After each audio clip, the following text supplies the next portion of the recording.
Welcome. My name is Bert Helmsing and I'm an emeritus professor of the International Institute of Social Studies of Erasmus University Rotterdam, where I worked for more than 40 years on the topic of local and regional development. And my professional experiences as a teacher, advisor and researcher stretch from the Andean countries of South America to countries of Southern and Eastern Africa. And I've also benefited from the interaction with students from all over the world. Let's begin by taking a look at the map of Mother Earth. What do you observe? Some areas are light up strongly, indicating a concentration of economic activities. Other areas light up less, and large parts of territories remain literally in the dark. Little or no economic activity there. Now take a look at your own country using Google Maps.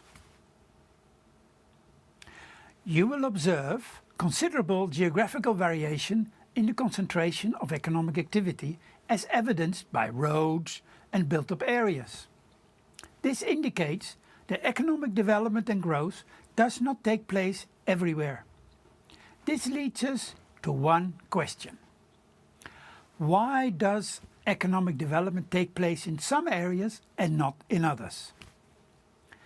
At the end of this video, you will be able to answer this question at the local level and be able to define local economic development.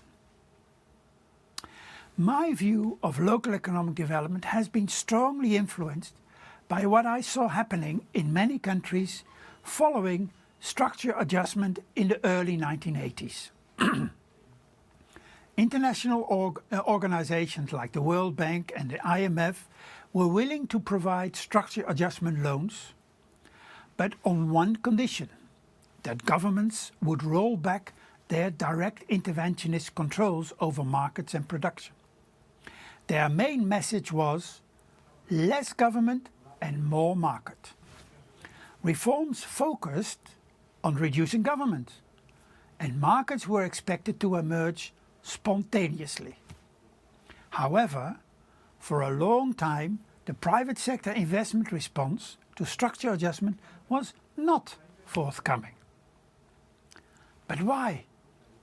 What delayed the investment response? Three fundamental issues were ignored. One is that markets rely on functioning economic institutions which help to reduce the cost of doing business. These institutions regulate, spread information, reduce risk and in general contribute to reduce transaction cost. If these costs are very high, few people will be willing to start their enterprise or expand their business. This refers not only to the rule of law and property rights, but also to practices, norms and standards that are specific to particular products, industries and occupations. And certainly at early stages of development of an industry, markets and market supporting institutions are insufficiently developed. These institutions need to be crafted and built up over time, and often from scratch. Local action to build such institution is an important factor determining economic performance in an area. And the second issue is that markets do not emerge automatically. Investment opportunities do not reveal themselves so easily. Information is hard to come by and risks can be very high. More importantly, investment by one economic actor is dependent on the simultaneous and parallel investment by other actors. So, for example, a small entrepreneur or farmer who wants to innovate in a cash crop could spend a lot of time and efforts to grow a new crop, only to find out that there are very few local buyers, or that packaging, transport and finance are bottlenecks. In my example, complementary investments would be needed in a packaging plant, in transport equipment, in roads, and/or require effective responses by banks or traders. So success is critically dependent on simultaneous complementary investments by other actors, including government. In order for complementary investments in private and public investments to emerge, collective and public action is needed. And this implies economic coordination, which constitutes a key ingredient of local economic development management. In other words, the opportunities and constraints for a local producer are embedded in the opportunities and constraints of an entire industry in an area. Particularly in situations where potential markets are small and networks between economic actors are poorly developed, a deadlock may result and keep an area in economic isolation.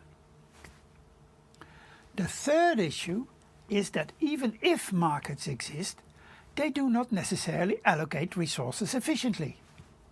There can be effects on third parties that are not incorporated in prices of goods and services. There are different types of such market failures, and some of them play a positive role in local economic development. So let me elaborate on 4 types of such market failures. First of all, there are important knowledge spillovers of existing economic activities. Information about the ins and outs of an industry are, as Alfred Marshall already said many years ago, are in the air. And all local producers can benefit from this pool of knowledge. This facilitates learning and lowers the cost for local firms, but also makes the place attractive to new entrepreneurs and for other firms to locate in the same area. Much of this knowledge is in tacit form. So, if many firms grow a new crop, they can learn from each other about how to combat disease, merely by observing and interacting with each other.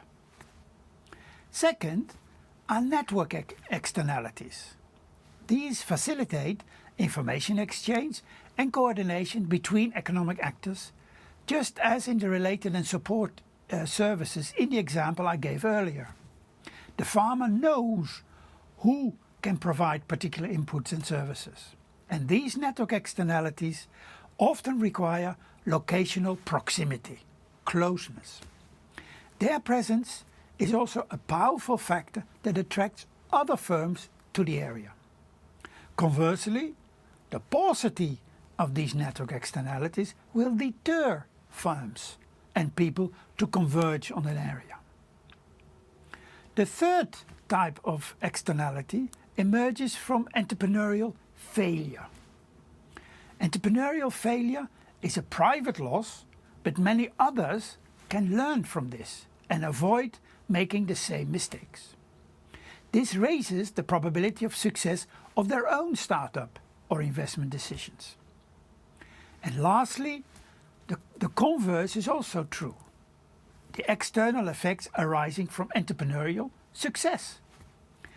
As it is well known that successful entrepreneurial activity attracts other people to start their own firms, thanks to the presence of role models.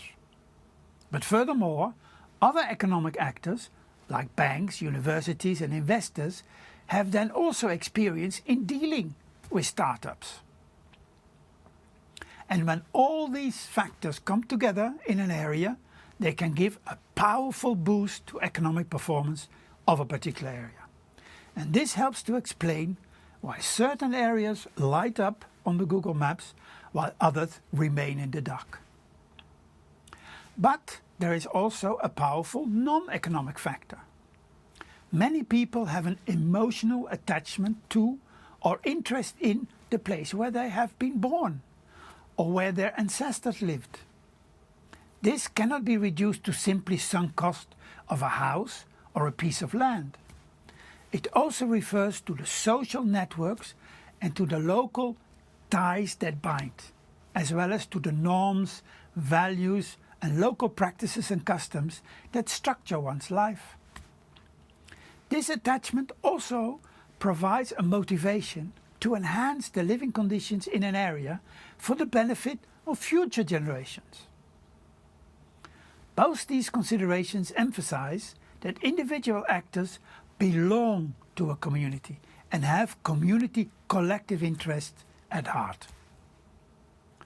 Overall, these 5 factors provide an overall rationale for local actors to come together and engage in local economic development management. We can now define local economic development as a process in which relationships between local governments, communities and civic groups and organizations and the private sector are established to manage existing resources to create jobs and stimulate the economy of a well-defined area. This emphasizes local control using the potential of human, institutional, physical and natural resources of the area. Its initiatives mobilize actors and organizations and resources, develop new institutions and local support systems, and realize economic coordination through dialogue and strategic actions. In the next video sessions, we will examine why local economic development has become such an important issue today. So, keep watching.